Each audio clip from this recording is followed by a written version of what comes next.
తొలి రోజు వసూళ్లు చూసి ఎలా అయితే భయపడ్డారో అలాగే జరిగింది. ఓం నమో వెంకటేశాయ తర్వాత కూడా పుంజుకోలేదు. దారుణమైన వసూళ్లతో రెండో వారానికే థియేట్రికల్ రన్ ముగిసిపోయే స్థితికి వచ్చేసింది. ఇప్పుడు ఆ సినిమాను నామమాత్రంగా మాత్రమే థియేటర్లలో నడిపిస్తున్నారు. చాలా థియేటర్లలో దాన్ని తీసేసి నేను లోకల్ వేసుకున్నారు. కొత్త సినిమా గాజు కూడా చాలా థియేటర్లను తీసుకుంది. ఇంకా ఆశ చంపుకోకుండా వెంకయ్య నాయుడుతో మాట్లాడించడం, ఇంటర్వ్యూస్ చేయడం చేస్తున్నారు. కానీ ఈ ప్రమోషన్ల వల్ల పెద్దగా ఒరిగేదేమీ లేదు అనిపిస్తోంది. ఈ శుక్రవారం విన్నర్, యమన్ సినిమాలు వచ్చేసరికి ఓం నమో వెంకటేశాయ అడ్రస్ గల్లంతైపోవడం ఖాయం. 40 కోట్ల బిజినెస్ చేసిన ఓం నమో వెంకటేశాయ 15 కోట్ల షేర్ మార్కును కూడా అందుకోకుండా ఉంది.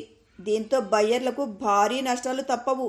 మరి 115 కోట్ల భారీ రేటు పెట్టి చిత్ర శాటిలైట్ హక్కులు కొనుగోలు చేసిన ఈటీవీ పరిస్థితి ఏంటి అని సందేహం రావచ్చు. కానీ ఓం నమో బాక్సాఫీస్ రిజల్ట్ చూసి ఈ ఛానల్ మరీ కంగారు పడాల్సిన పనేమీ లేకపోవచ్చు.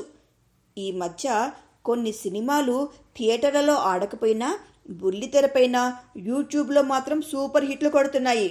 అందుకు మనమంతా ఒక ఉదాహరణ. గత ఏడాది ఈ సినిమా థియేటర్లలో సరిగ్గా ఆడలేదు, కానీ టీవీలో మాత్రం మంచి టీఆర్పీ రేట్ సాధించింది. అలాగే యూట్యూబ్లో కూడా భారీగా హిట్స్ వచ్చాయి. ఓం నమోకు మంచి టైమింగ్లో రిలీజ్ కాకపోవడమే ప్రతికూలమైంది. పిల్లలందరూ పరీక్షలు రాసే హడావిడిలో ఉండడంతో ఫ్యామిలీ ఆడియన్స్ థియేటర్లకు రాలేరు.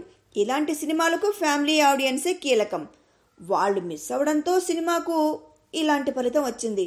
అయితే ఓం నమో లాంటి మంచి ఆధ్యాత్మిక చిత్రం టీవీలో వస్తే జనాలు బాగానే చూసే అవకాశం ఉంది.